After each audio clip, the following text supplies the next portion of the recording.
The Knock at Midnight, a survivor story. It started with a knock. 3 times. Just after midnight. Then silence. No one should have been at his door. No one knew where he lived. At least, that's what he thought. But that knock, it wasn't random. It was a warning. And it meant someone out there had been watching him for a long time. For Marcus Ellison, life had finally started to settle. At 34 he was rebuilding. After a bad breakup. A messy move. And years of therapy for childhood trauma he rarely talked about.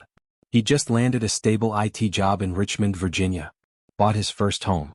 Clean, quiet, on a wooded road near the edge of town. No drama. No noise. Just him and his dog Diesel. After everything I'd been through, I just wanted quiet. I earned that quiet. And he thought he had it. Until the strange things began. At first they were just annoyances. A motion light flicked on when no one was there.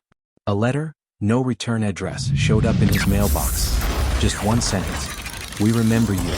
He laughed it off. Maybe a prank from a neighbor. Or someone from the past trying to be clever. But things escalated. His garage door opened on its own one night.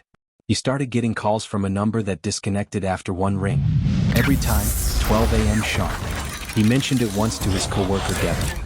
Devin shrugged. "Man, that's either a jealous ex, or you pissed off someone tech-savvy." Marcus started keeping a journal.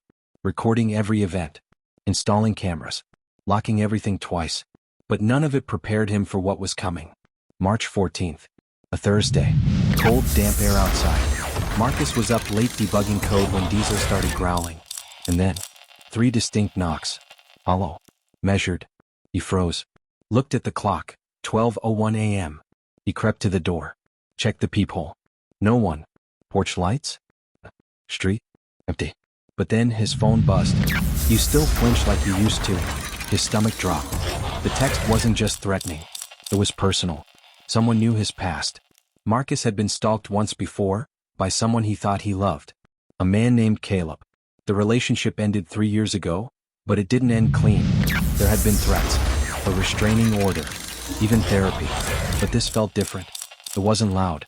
It was methodical, strategic. He went to the police. They listened, took notes. But without visible threats or physical harm, there wasn't much they could do. If you didn't see them and they didn't touch anything, there's no crime on record. Marcus installed more lights, changed his locks, got a new phone number. But the knocks kept coming. Midnight. Always midnight. No voice. No message. Just presence. March 21st. 1 week later. Marcus was exhausted, mentally wrecked. He hadn't slept properly in days. He'd stopped telling friends what was happening. They either didn't believe him, or didn't know what to say. That night he fell asleep on the couch. Diesel at his feet. Lights on. TV still running. Until glass shatter. Diesel barks violently. He bolted up. The back window was smashed. Curtains flapping from the cold air. And in the shadows of his hallway, a silhouette. I didn't freeze. I didn't panic. I ran for my drawer. My phone. Anything. The figure didn't run. He walked. Slow. Controlled. Deliberate.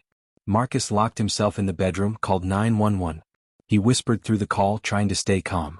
Diesel growled nonstop. Police arrived just 5 minutes later.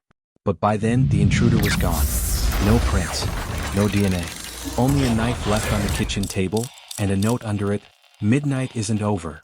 That break-in changed everything. Marcus moved out the next morning. Stayed at a friend's place. Bought a burner phone. Took time off work. Even started carrying a concealed weapon legally. He started his own investigation, pulling security footage from neighbors, scanning old emails, checking old files.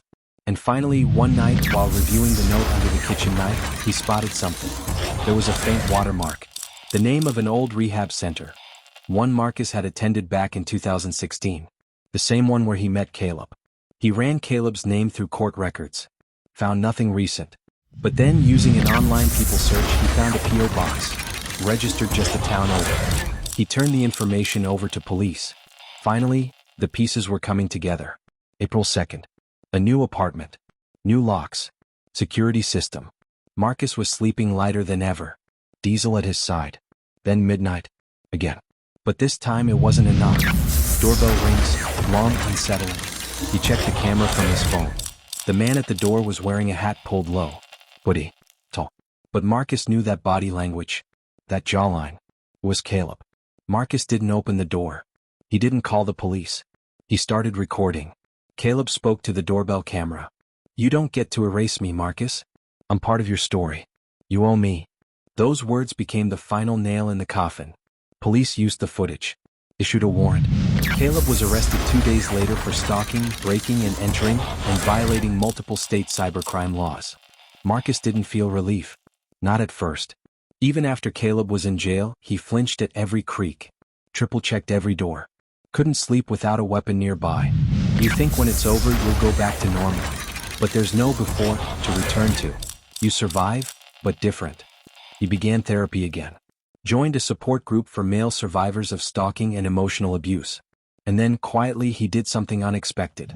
He started writing.